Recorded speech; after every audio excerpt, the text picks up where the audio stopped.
오늘 본문의 말씀은 한 과부가 자기 원수에 대한 원한을 하나님도 두려워하지 않는 재판관에게 가서 갚아달라고 밤낮을 가리지 않고 호소하는 내용을 비유로 해서 하시는 말씀입니다. 하나님의 택하신 자들도 밤낮 그 원한을 풀어달라고 하나님께 부르짖으면 하나님께서 그 원한을 풀어주시겠다는 말씀입니다. 그리고 인자가 올 때 세상에서 믿음을 보겠느냐라고 말씀을 마치십니다. 그러나 오늘 본문에 기록된 비유는 일반적인 기도 원리와 관련하여 기도하는 자는 하나님께서 그의 기도를 들어주실 때까지 계속해서 끊임없이 하나님 앞에 기도해야 되고, 또한 하나님께서 반드시 그 문제를 해결해 주실 것이다라는 해석을 해서는 안 됩니다. 오히려 7절에서 8절 말씀에 분명히 나타나 있는 것은 우리는 본 비유의 근본의 의미를 찾아야 합니다. 하나님께서 택하신 자녀들이 이 세상에 살고 있는 제세 기간 동안에 이를 구원을 이루지 못하게 하는 원수 같은 요소에 대해 호소하면 하나님께서 반드시 그 원수 같은 요소들을 해결해 주시리라 하는 것입니다. 그러면 여기서 우리가 과부의 원한이 과연 무엇이기에 하나님이 두려워하지 않는 재판관에게 가서 그 원수에 대한 원한을 갚아달라고 밤낮 부르짖었을까? 이것을 먼저 알아야 합니다. 3절 말씀에 보면 분명히 과부에게는 원수에 대한 원한이 있음에 틀림이 없고, 그리고 과부가 밤낮으로 가서 부르짖는 것을 보니 엄청나게 큰 손해를 본 것 같고, 또 재판관에게 찾아가서 부르짖는 것을 보면 보통 원한이 아니며, 또 재판관에게 호소하는 것을 보면 법이 아니면 해결이 안 되는 그런 일이 분명하지는 않겠습니까? 다시 말하면 법으로 정당하게 원수를 갚을 수 있는 원한이라는 말입니다. 그러면 과연 이 사회에서, 그리고 법적으로 정정당당하게 자기 원수에 대한 원한을 갚을 것이 있을까요? 혹시 물질에 대한 것은 법적으로 해결할 수 있겠지만 그것이 과연 이 과부가 밤낮으로 부르짖을 만큼 원수에 대한 원한이 될 수 있을까?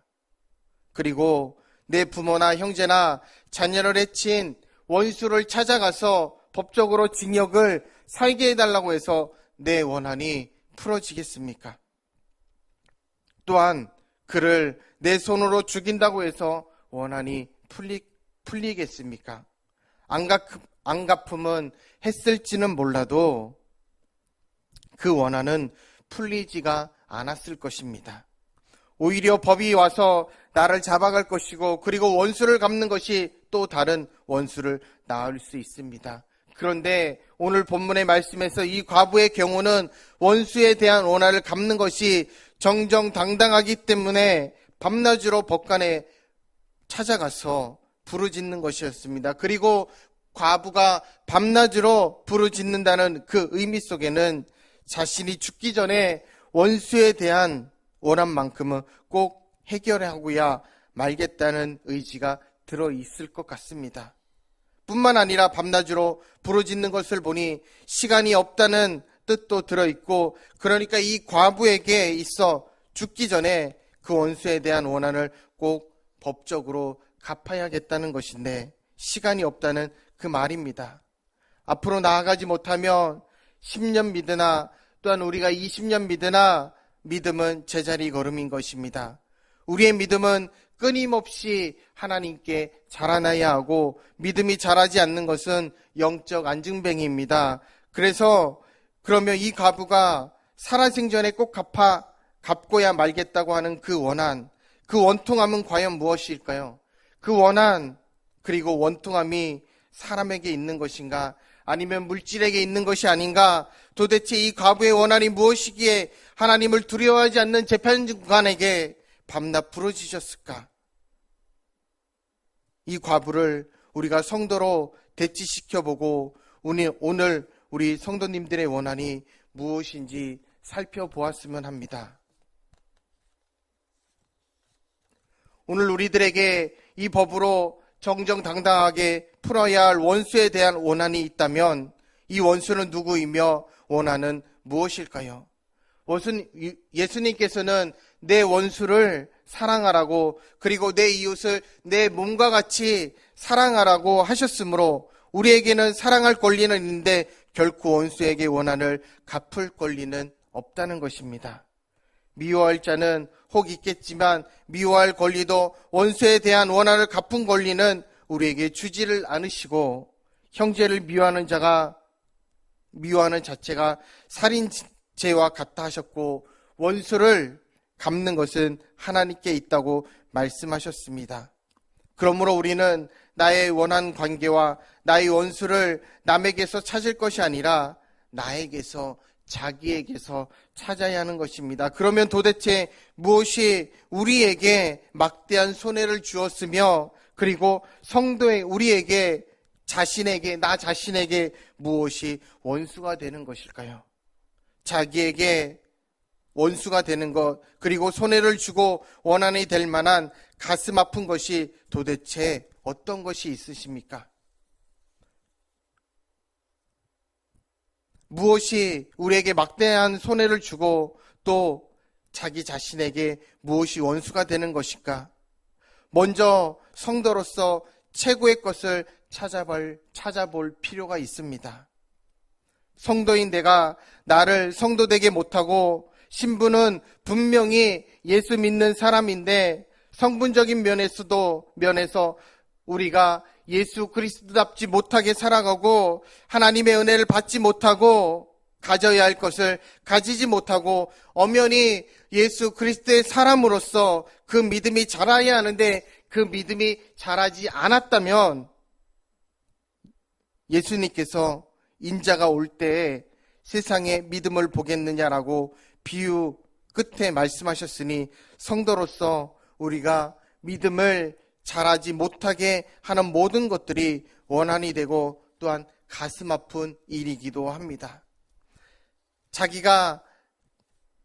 자기에게 가장 미운 것이 무엇이며, 그리고 자기에게 영원히 피해 주는 것이 무엇이며, 또 돈이 없어 나를 못되게 하는 것일까? 아니면 제가 내 안에 들어있어 나를 피해주고 손해보게 하는 것입니까? 여기서 우리가 아는 바로는 나는 죄인입니다. 이 죄는 무섭고 또한 전쟁보다 더 무서우며 죽는 것보다 더 무서운 것이 우리의 죄성입니다.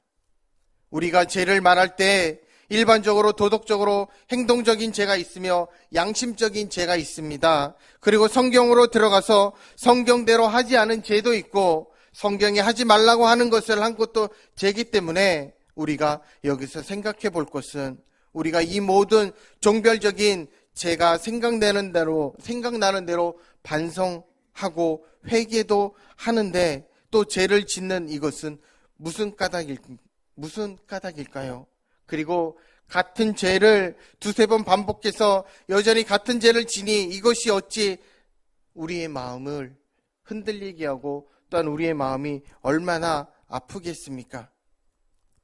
이것도 우리에게 내 속에 하나님의 인격과 성품이 없는 것을 죄로 여기면서 애통하면서 그것이 내가 죽기 전에 풀어야 할 원한인 것을 생각하는 사람도 있을지 모릅니다. 오늘 여기 이 과부는 자기 속에 하나님의 인격과 성품이 없었으므로 지었던 죄를 또 짓고 죄를 행실할 반복하는 자기 자신에 대한 그 원통함과 원한을 자기가 죽기 전에 꼭 풀기 위해 밤낮으로 부르짖었던 것일지도 모릅니다. 이 원통함이라 함은 성도라고 하면 죽기 전에 이 땅에서 우리가 풀어야 합니다. 오늘 이 과부는 시간이 없음을 알았습니다. 왜냐하면 우리 인생은 오늘 죽을지 또한 내일 죽을지 알지 못하기 때문에. 그래서 이 과부는 하나님 앞에 계속해서 기도하고 또한 하나님 앞에 정말로 나의 죄를 고백하고 나아갔던 그 모습이 오늘 누가복음 18장 1절에서 8절까지의 말씀에 과부와 재판장에 대해서 이야기하고 있습니다. 오늘 우리가 하나님 아버지의 뜻과 하나님께서 우리를 하나님의 형상대로 지으신 목적과 그리고 불법이 무엇인지를 그리고 우리에게 우리를 지으신 목적이 무엇인지를 깨닫는다면 우리도 이 과부와 같은 원한을 풀기에 밤낮 부르짖는 기도가 있지 않겠습니까?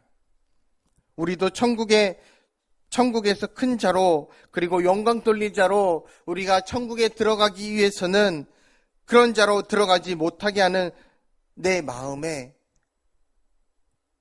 나쁜 마음이 있지는 않으십니까? 그래서 그 나쁜 마음이 나를 망하게 하고 또한 나를 깨닫지 못하게 하고 나를 하나님 가까이 가지 못하게 하고 그렇기 때문에 원수의 원한을 갚기 위해 우리는 그렇기 때문에 우리가 하나님 앞에 가까이 나아가려고 노력하기 위하여 하나님의 말씀과 또한 하나님 앞에 기도와 하나님 앞에 우리에게 주어진 일들을 최선을 다하여 영광 돌릴 때 우리가 하나님의 원한을 갚을 수 있고 또한 우리의 죄를 고백할 수 있는 것입니다. 오늘 본문의 과부는 자기 일생을 세상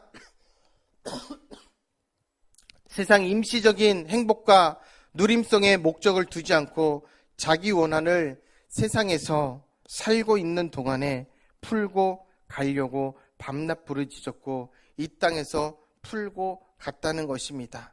이 땅에서 풀고 가야 할 성도의 원한이 무엇입니까? 그것은 우리 속에 하나님의 성품과 하나님의 인격이 없는 것이 성도의 원한입니다.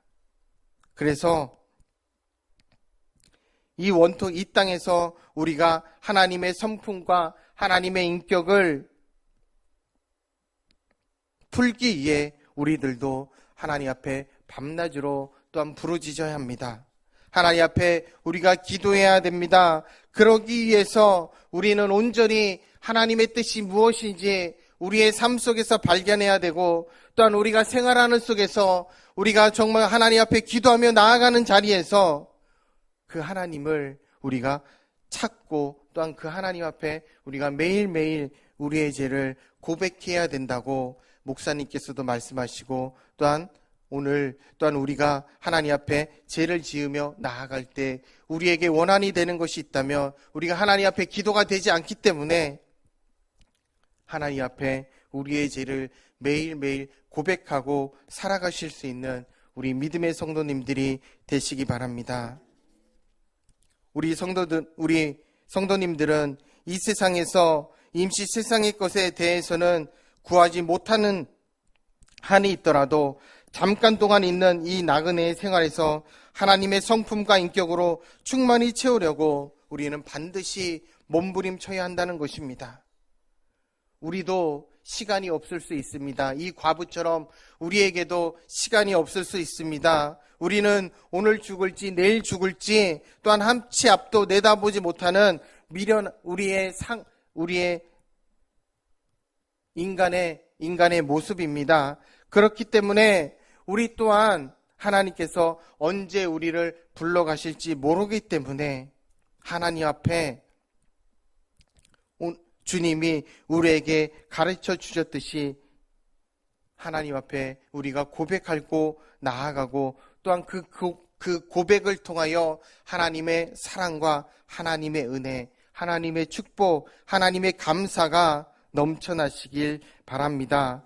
우리는 우리 자신에게 지금까지 속아왔을 수도 있습니다.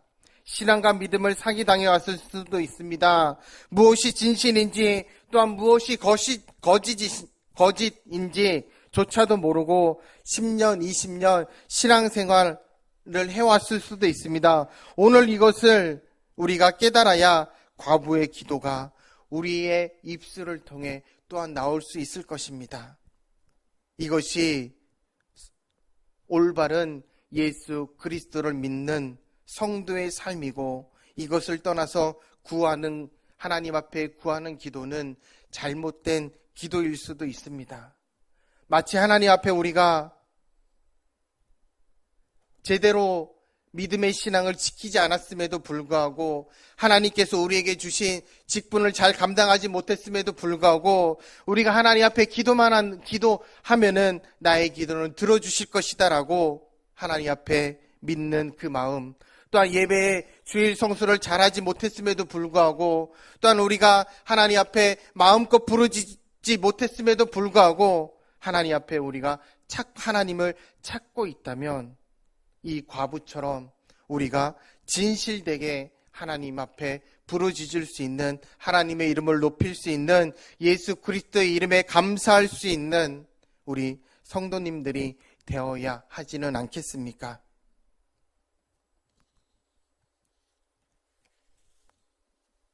예수님의 이름을 부르기는 부르는데 내 마음대로, 또한 인격 대 인격이 아니면 불법이고 주님과는 상관이 없는 것입니다. 임시 세상 자랑하고 물질 구하는 것은 누구의 수법입니까? 예수님께서 40일 금식을 마쳤을 때 마귀가 찾아와서 예수님을 시험하게 됩니다. 시험하는 내용을 보니까 그것이 곧 마귀의 수법이라고 하는 것을 우리는 알 수 있습니다. 이러한 관계성을 가지고 예수님 앞에 가서 기도하고 부르짖으니 그것이 인격적 관계입니까? 아니면 물질적 관계입니까? 귀신 들린 자의 기도이니 이 기도는 예수님과 상관없는 기도요, 옳은 기도가 아니라고 또한 아니다라고 말할 수 있습니다. 그래서 우리는 너희는 먼저 그의 나라와 그 일을 구하라, 그리하면 더 좋은 성령을 주시겠느냐 하는 것이 성경이 말씀하는 기도입니다. 그러므로 성도의 옳은 기도는 하나님께서 들어주신다. 다시 말씀드리면 내가 진심으로 주님을 닮아가야 하고 진심으로 주님을 사랑해야 하고, 하나님께서도 말씀하고 계시지만 내가 온전히 너희도 온전하라 하셨으니 나도 온전한 자가 되어 하나님을 기쁘시게 하는 자가 되고 하나님을 영화롭게 하는 자가 되고, 또한 예수 그리스도의 장성한 분량에까지 이르는 우리 청신제일교회 믿음의 성도님들이 되시길 주님의 이름으로 축복합니다. 기도하시겠습니다.